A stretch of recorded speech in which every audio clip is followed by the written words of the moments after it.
सादर करीत आहोत विभूतिभूषण बॅनर्जी लिखित पथेर पांचाली या मूळ बंगाली कादंबरीचा मराठी अनुवाद. अनुवादक डॉक्टर प्रसाद ठाकूर. आज ऐकूया भाग 47, रानुदी. आपल्या दीदीनंतर भुवन मुखर्जींची कन्या रानुदी हीच आपल्या गावातली सर्वात सुंदर आणि गोड मुलगी आहे असं अपूला वाटायचं. ती दुर्गाच्याच वयाची होती. बाहुलीचं लग्न हा त्यांचा आवडता खेळ असे. रानुदी त्या खेळात बाहुलीच्या आईची भूमिका पार पाडायची. त्या दिवशी पौर्णिमा होती. रानूच्या घरी सत्यनारायणाचा उत्सव होता आणि अपू त्यांच्याकडे भिक्षा आणायला म्हणून गेला होता. तो भिक्षेसाठी वाट पाहत थांबला असताना रानूचं त्याच्याकडे लक्ष गेलं. अपूला उद्देशून ती म्हणाली, दुर्गा असताना तू सारखा आमच्याकडे यायचास, पण सध्या तुझं येणं फार कमी झालंय. असं झालं तरी काय? नाही, तसं काही नाही. अगं रानुदी, तसं खरंच काही नाही. उलट मी तर सारखा अधूनमधून सुरेशकडे येत असतो. अपू म्हणाला. वेडाच आहेस? रानू म्हणाली.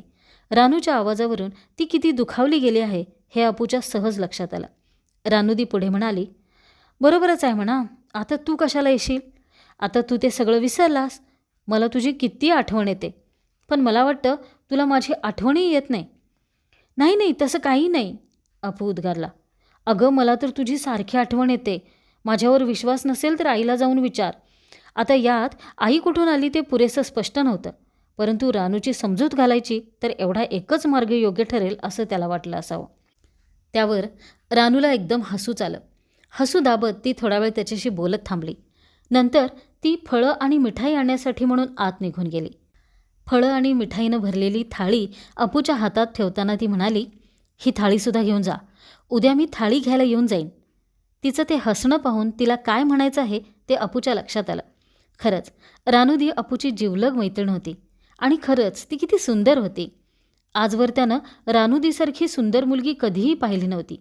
त्याची चुलत बहीण अतासी हिचे कपडे भलेही सुंदर असतील, पण ती आपल्या गावातल्या सर्वात दयाळू आणि सुंदर अशा रानुदीच्या पासंगालाही पुरत नाही. आपली दीदी सोडली तर अपू रानुदीवरच सर्वात अधिक प्रेम करायचा.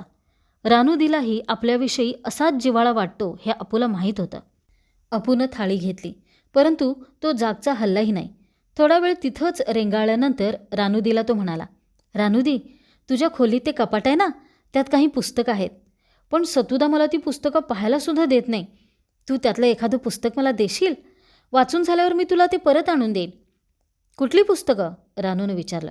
मला माहीतच नाही, पण जरा थांब हां, मी जाऊन पाहते. ती परत आली तेव्हा सतुदाही तिच्यासोबत होता. अपूला कुठलंही पुस्तक द्यायला प्रथम त्याने स्पष्ट नकार दिला, पण नंतर त्यालाच काय वाटलं कुणास ठाऊक. ठीक आहे, तो म्हणाला, मी तुला ती पुस्तक पाहू देईन, पण त्याबद्दल तुला माझं एक काम करावं लागेल. रानात आमचा तलाव आहे हे तुला माहीत आहेच. तर झाले असं की कोणीतरी त्यातले मासे चोरलेत. काकांनी मला राखण कर म्हणून सांगितलंय, परंतु तिथं एकटं जाऊन बसायचं म्हणजे मला नकोसं वाटतं. माझ्याऐवजी तू तिथं जाणार असशील तरच मी तुला ती पुस्तकं वाचायला देईन.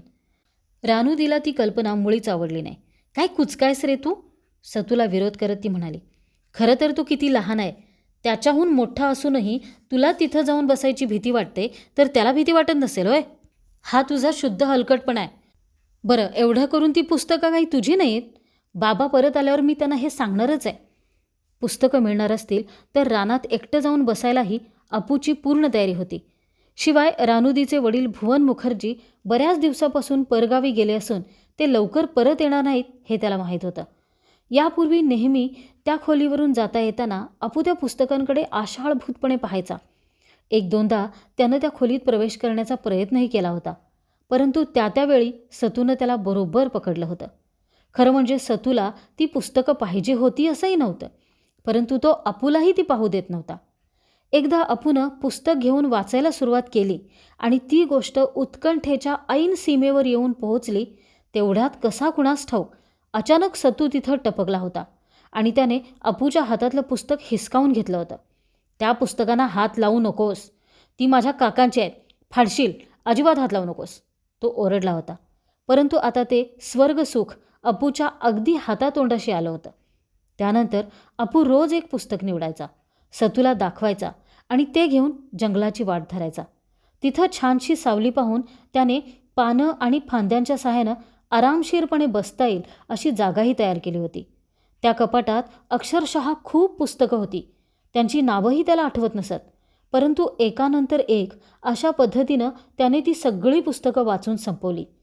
एकदा वाचायला सुरुवात केली की डोळे चुरचुरू लागले किंवा डोकं थडथडू लागलं तरी ते पुस्तक संपवल्याशिवाय तो खाली ठेवत नसे. तो वाचनात इतका रंगून जाई की त्याला काळाचंही भान उरत नसे. संध्याकाळ झाली, झाडांच्या सावल्या लांबू लागल्या, तरीही तो आपल्या वाचनातच मग्न असे. एके दिवशी संध्याकाळी तो घरी आल्यावर सर्वजयानं त्याची चांगलीच खरडपट्टी काढली. ती म्हणाली, "तू एक मूर्ख मुलगा आहेस. केवळ पुस्तकं वाचायला मिळतात म्हणून दिवसभर रानात जाऊन तळ्याची राखण करत बसतोस.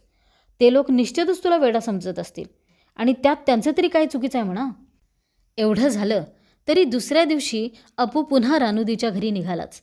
यावेळी त्याला महाराष्ट्र जीवन प्रभात आणि राजपूत जीवन संध्या ही 2 पुस्तकं मिळाली. सामान्य मनसबदारांमध्ये स्थान देण्यात आल्यामुळं संतप्त झालेल्या शिवाजी महाराजांसोबत अपूही औरंगजेबच्या दरबारात जाऊन पोहोचला. शिवाजी राजाला ते सामान्य मनसबदार समजतात म्हणजे काय? त्यांनी पुण्याला जाऊन पाहिलं असतं तर असे किती मनसबदार शिवाजीराजांच्या सेवेत आहेत हे त्यांना दिसलं असतं.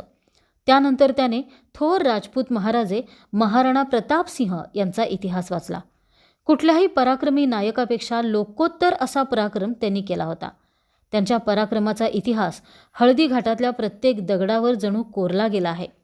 परंतु अरे रे, एवढा लोकोत्तर पराक्रम करूनही चित्तोड वाचवणं त्यांना शक्य झालं नाही. राणा अमरसिंहानं मोगलांपुढे शरणागती पत्करली. त्याच्या वडिलांनी मात्र रानावनातील भिल्लवीरांना सोबत घेऊन सतत 25 वर्ष शत्रूशी झुंज दिली. असा तो पराक्रमी महाराणा प्रतापसिंह आता कुठे असेल?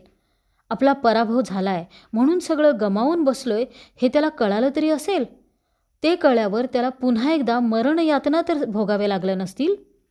प्रत्येक प्रकरण वाचून संपवत असताना अपूचा गळा भरून आलेला असे आणि डोळे आसवानी डबडबून आलेले असत.